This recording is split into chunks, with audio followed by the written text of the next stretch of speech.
চায় না যে আপনারা এটা পান, অনেকে চায় না।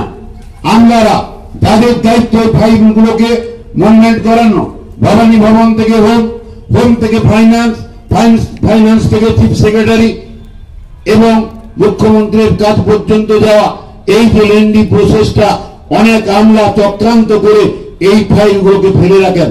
তারা চান যে সরকারের বিরুদ্ধে আপনারা ক্ষুব্ধ হন। আপনারা দোষ দিচ্ছেন সরকারকে, আপনারা ভাবছেন মুখ্যমন্ত্রী দিচ্ছেন না, আপনারা ভাবছেন পুলিশ মন্ত্রী দিচ্ছেন না, আপনারা ভাবছেন স্টেট ওয়েলফেয়ার কমিটি সঠিকভাবে কাজ করছে না। এটা কিন্তু বাস্তব নয়। এক শ্রেণী আমলা যারা এই সরকারকে পছন্দ করেন না, যারা মুখ্যমন্ত্রীর সম্মানকে নষ্ট করতে চান, যারা ওয়েলফেয়ার কমিটির মাথাটাকে নত করতে চান, তারা ফাইলগুলোকে দ্রুত চালনা করছেন না বলে আপনারা